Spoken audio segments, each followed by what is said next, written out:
এই পীরের দরবারে আগুন লাগতো, তাহলে আমার কতই না ভালো লাগতো, কতই না ভালো লাগতো, মনটাকে শান্তি করে দিতে পারতাম যে ইনসানি পীরের দরবারে আমি আর থাকবো না। পীর কল্যাণ করে হুজুর এই কথা বলেছে, পীরের দরবারে কোনো কিছু চাইতে হয় না, পীর জানে আপনার কি প্রয়োজন, সব কিছু দিতে পারে। আমি এত বছর পর্যন্ত হুজুর পাকের যে পথ বললাম, আমাকে কিছুই দিল না। কুনু মা'আস সাদিকিন,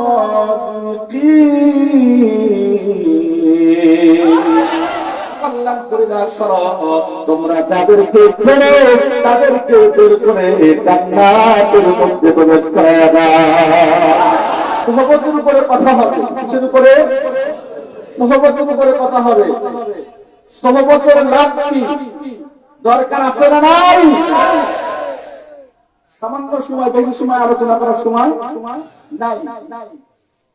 আল্লাহ রাব্বুল আলামিন পবিত্র কোরআন কারীমের মধ্যে সরাসরি ইরশাদ করেছেন, আল্লাহ তাআলা বলেন, হে দুনিয়ার বিশ্বাসী মানুষরা, যারা আল্লাহ রাব্বুল আলামিনকে বিশ্বাস করে, যারা আল্লাহ তাআলাকে বিশ্বাস করে, ঈমান এনেছ, বিশ্বাসীগণদেরকে বলছি, তোমরা যারা সৎকর্মশীল, যারা সত্যবাদী, যারা সালেহীন, এদের সহবতে থাকতে থাকো, এদের সহবতে তোমাদের থাকাটাকে আমি আল্লাহ রাব্বুল আলামিন আবশ্যক করে দিলাম।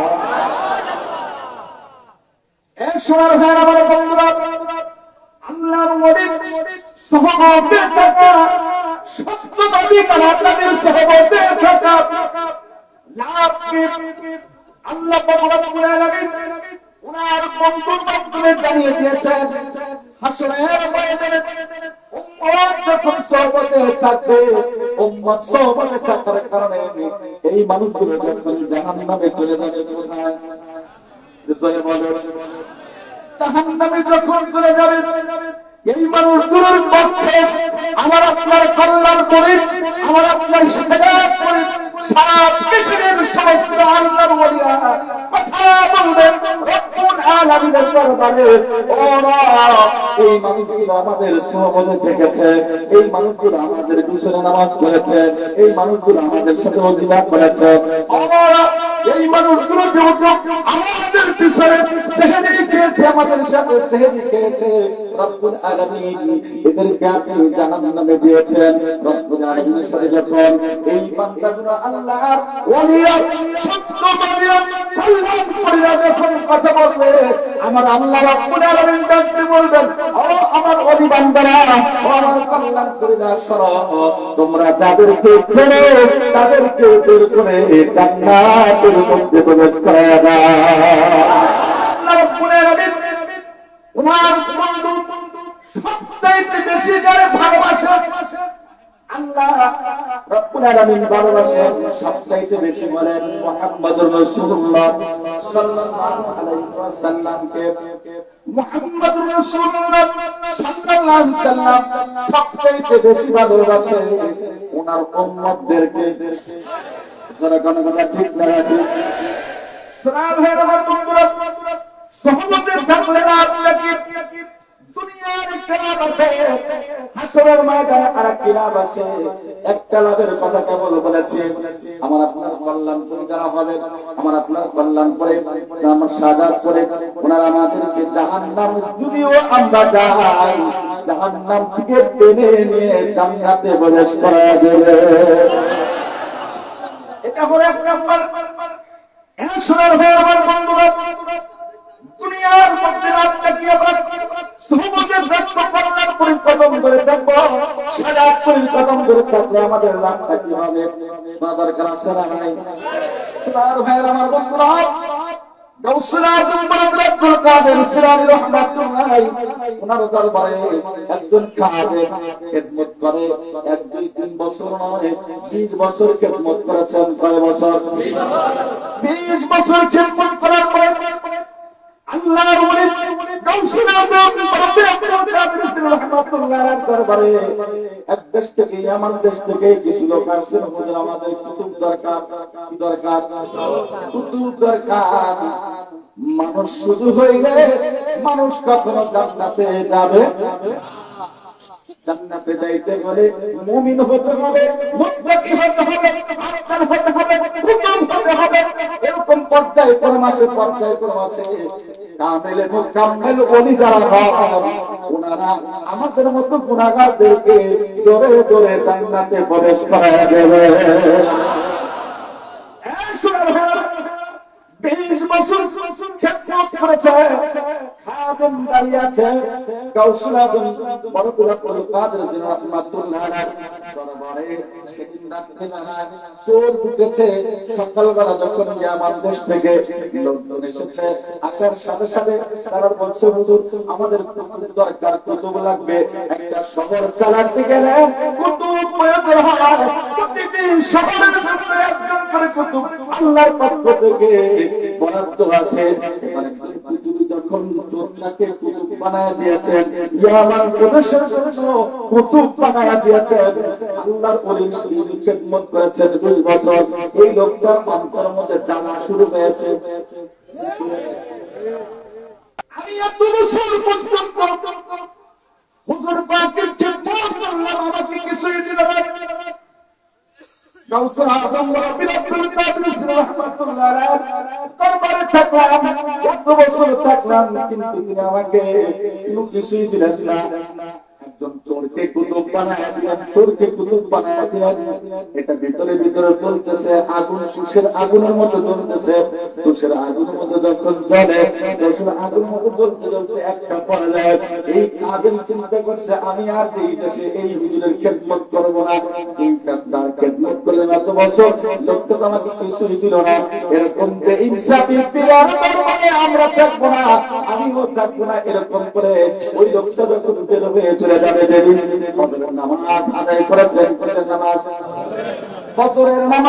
আদায় করে গাউসুল আজম রব্বুল আব্দুল কাদের জিলানী রাহমাতুল্লাহ আলাইহি পিছনে ফজরের নামাজ আদায় করে লোকটি যখন বাড়ির দিকে রওনা দিচ্ছে, যাওয়ার সময় বলে, এই বেইনসাফি পীরের দরবারে যদি পুড়ে যাইতো, আগুনে পুড়ে যেত, আগুনে যদি ভস্ম হয়ে যাইতো, তাহলে তার মনটাকে সান্ত্বনা দিতে পারতাম।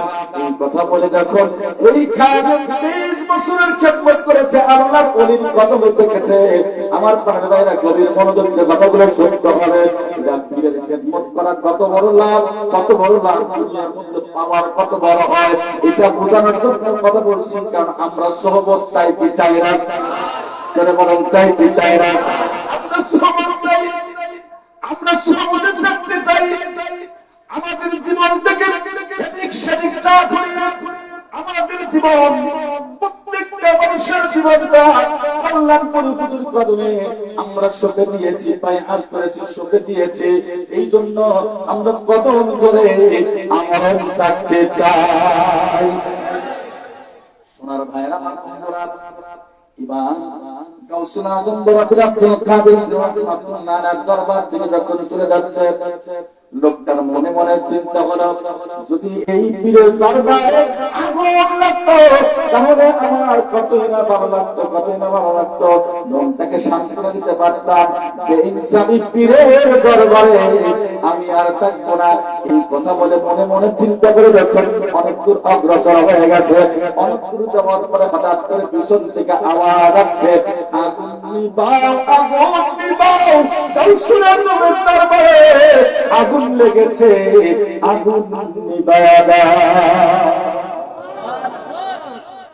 20 বছর থাকছে তো একটা মায়া আছে না নাই? যখন শুনছে দরবারে আগুন লাগছে, আমার পাঁচ ভাইরা, যখন দরবারে আগুন দিয়েছে, আপনাদের অন্তরে আগুন লাগছিল কিনা? অন্তরে রক্তক্ষরণ হয়েছিল কিনা? লোক 20 বছর দরবারে ছিল, গাউসুল আজম রব্বুল আব্দুল কাদের জিলানী রাহমাতুল্লাহ আলাইহি খেদমত করেছে। এই দরবারের সাথে কত স্মৃতি, 20 বছরের স্মৃতি। আগুন নিবাও, আগুন নিবাও যখন কানে আসছে, লোকটি এক পা করে আপনার আবার দরবারের দিকে রওনা হয়েছে। দরবারের দিকে নবীর দরবারে যখন চলে আসছেন, আগুনের নিবারণের কাজ শেষ হয়ে গেল। এবার লক্ষ্মী করে দাঁড়িয়ে আছে গাউসুল আজম বড়পীর আব্দুল কাদের জিলানী রাহমাতুল্লাহর কাছে একদল মুরিদ এসে হুজুর আগুন লাগাইলো কে? আগুন লাগাইলো কে? গাউসুল আজম বড়পীর আব্দুল কাদের জিলানী রাহমাতুল্লাহ আলাইহি বলেন, ওই যে আগুন দাঁড়িয়ে আছে ওই লোকটা জানে আগুন লাগাইছে। ওই লোকটা জানে? মুরিদরা সবগুলো ওই লোকটার কাছে কাদেমের কাছে চলে আসে। কাদেমের কাছে যখন চলে আসলো, কাদেমকে জিজ্ঞাসা করছে, এই বলো আগুন লাগাইছে কে দরবারে? কাদেম বলে, আমি তো জানি না, আমি তো জানি না। আরে কাদেম জানে না আগুন লাগাইছে কাদেম জানে না। মুরিদরা কি কথা মেনে নিবে ভাই? উনার মুর্শিদ বলেছে ওই লোক যা জানে। মুর্শিদ যদি বলে দেয় ওই লোকটা জানে, তাহলে কি আর কথা আছে ভাই? কাদের ব্রহ্মাণ্ড দিছে না। গাউসুল আজম বড়পীর আব্দুল কাদের জিলানী রাহমাতুল্লাহ আলাইহির কাছে আবার গেছে। হুজুর বলেন, আপনি বলছেন ওই লোকটা জানে, আর লোকটা বলে আমি জানি না। ব্যাপারটা খুলে বলেন। এবার গাউসুল আজম বড়পীর আব্দুল কাদের জিলানী রাহমাতুল্লাহ আলাইহি বলেন, ওকে জিজ্ঞাসা করো আজকে ফজরের নামাজ থেকে যখন বাড়ি থেকে রওনা হয়েছিল, অন্তরে অন্তরে বলেছিল দরবারে যদি আগুন লাগতো কতই না ভালো হতো, মনটাকে শান্তি দিতে পারতাম। এই কথা ও বলছে কিনা জিজ্ঞাসা করো। এই কথা যদি বলে থাকে, এবার কাদেমের কাছে যখন আসছে সমস্ত মুরিদরা এবার কাদেমকে জিজ্ঞাসা করছে, বলো এই কথা বলছিল কিনা মনে মনে। এবার কাদেম বলে, এটা কি গাউসুল আজম বড়পীর আব্দুল কাদের জিলানী রাহমাতুল্লাহ জানতে পারে। আমরা আকীদা রাখি আল্লাহর ওলি এক জায়গা বসে আমার আপনার মনের খবর বলতে পারে কি পারে না?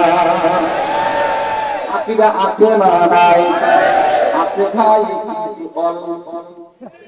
ঠিক কিনা? আছে কিন্তু অল্প। আমাদের ঈমান দুর্বল, ঠিক কিনা ভাই? আল্লাহর ওলিরা এক জায়গায় বসে সারা পৃথিবীর সমস্ত জগতের খবর দিতে পারে। চিৎকার দিয়ে বলেন আল্লাহু আকবার। আল্লাহ দিবে। আপনি আমি যদি খেদমত করি, মনের প্রাণে খেদমত করি, চাইতে পারে না।